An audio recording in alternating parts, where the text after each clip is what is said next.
We've got a gorgeous day. You know, it's the end of May. It might be the last day. And we're out here, we're going to try doing some trolling for walleye. We're going to be using worm harnesses. So the first thing I want to share is that I'm using the Ducket. This is the Walleye series rod. It has the telescopic handle. Okay, so it goes in and out for easier storage. And you can see right there that this is the 7-foot, 10-inch. And it's the one designed for rigs and gear and trolling and even planer boards. So here's what we're using. There's my worm harness. This is a Jewel worm harness from Lure Jensen. And you can see it's only got 2 single hooks, which I prefer to use because it's much easier to get the walleye off. It's got a whole bunch of nice green beads. Then we've got about a 3-foot lead, just a loop knot. And then we have a bottom walking sinker. This sinker is about this is a 1.5 ounce. It says right on the sinker.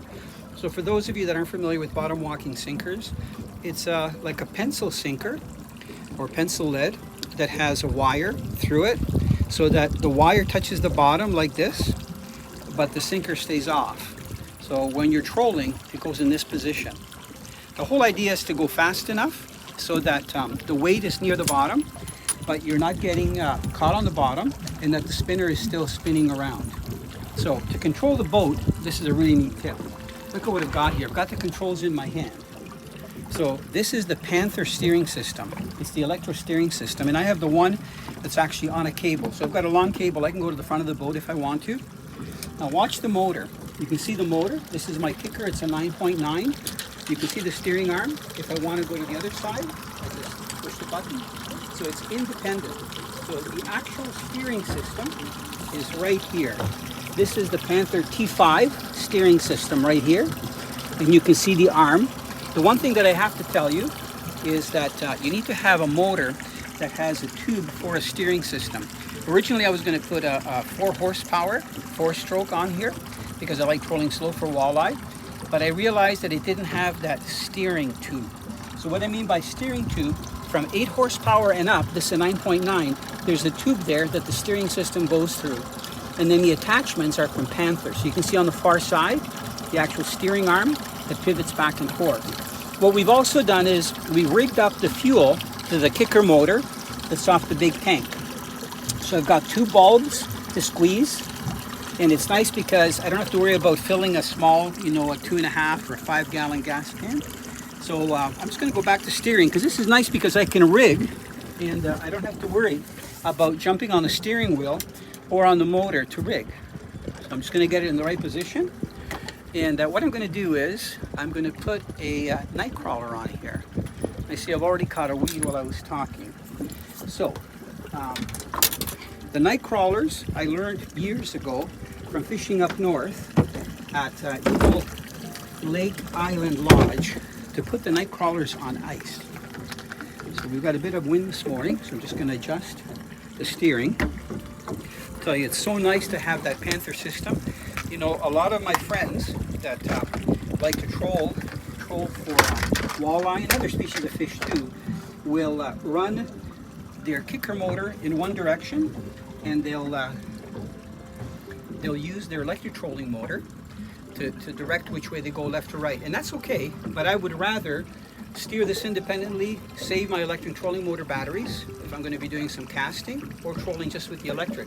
But when I want to use the kicker, because we got a bit of wind today and the electric would be working a little bit harder, it's a lot nicer that I've got the kicker that I can use. So here we go. You probably have hooked Nightcrawlers before. This is a young Nightcrawler. So what I'm going to do is just hook it through the head of the Nightcrawler, and that's the dark thick end.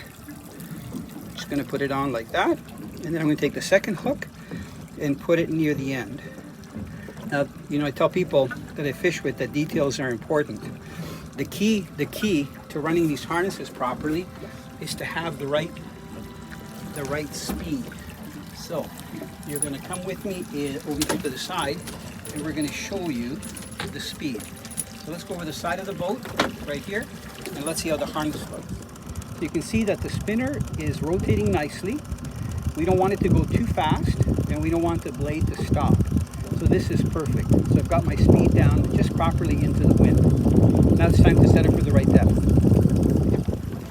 So the first thing I'm going to do before I set my line down, I'm going to check my drag. And I'm pulling it here, but remember this is a 7-foot 10-inch rod, so there's a lot more torque. I don't need, like my drag set, really tight, so that's good there. I'm going to make sure that my blade is free rotating, and I'm going to lower my line down. We're in about 20 feet, just off the weeds. So there. Hopefully I won't get perch on right away, because there's perch, white bass, silver bass in here right now. So at first, when you get, so that's on the bottom, I'm going to put the rod in here. At first you'll have to adjust to find out that you're at the right depth. So you can see that we don't have a big angle on the rod and that the line is down. So what I mean by that is that the line is pretty vertical. That's because we're going slow and that 1.5 ounce weight is down. Doesn't bother the walleye at all. So we have the Orca rod holders that are made by Scotty. And this is an extension. You know, some guys, my buddies call me the old man. You have to bend over to pull the rod up. I like this, you just pull it up right here. These extensions are very tough. And when we run planer boards, we actually put a double extension.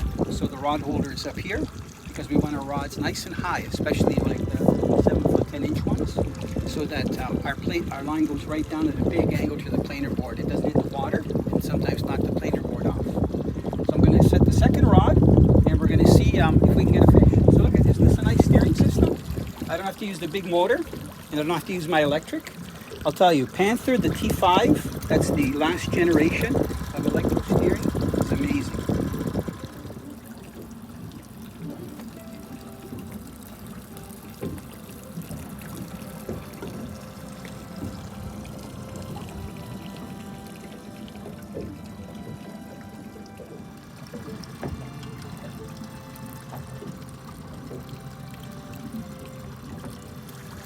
The other thing I wanted to tell you about is that the kicker plate that's attaching the outboard to the actual boat is also made by Panther. So this is it here. The nice thing about it is that these two knobs right here on both sides lock it into position. If I want to change the position of the motor, I just undo those both knobs. I pull this lever up and it has teeth that it grabs it. So it can be totally up or I can lower it down in any position. So it's really handy. You can see that the steering works great. So it's a whole system. You know, Panther makes all kinds of marine products, but the actual the kicker mount is excellent because it's not too heavy and it's perfect for a kicker motor like a 9.9, 15, I think right up to 25. And then of course the electro steering system. It's a really nice combination. Continuing to troll here because we have the other line in and we're going with the wind. The nice thing is that I can control the direction that we're going in here. Hopefully we won't get a double header. Without going, like you say, to the steering wheel or going to the back where the kicker is. I don't have the net out, so we're going to see how big this fish is, or even if it's a walleye. It might be a freshwater drum, it might be a pike. You can feel some head shakes. Straighten out the motor. I like to bend on that rod in the way that fish's head shaking. If it's a pike, it was off the weeds. It is a pike. Come on. Pike like worms and worm harnesses too. And they kind of are in the same area that the walleye are. Usually they're deeper in the weeds. I'm going to see if I can just grab this guy with my hand. And then after I get this guy in, maybe I should get the net out in case I get a walleye. See if he stays on there. Good sized pike. We're probably going to let him go because he's the wrong species. Okay. Nice start. You like that slow roll of the worm harness. Look at the beautiful colors. I mean, I love them. Mottled, camouflage. And you know what? He's going back. For you, it's Sunday. Don't hit those spinning things. There you have it. Okay. Fish number 2. You know, I was getting close to the weeds. Now I'm getting into the other line.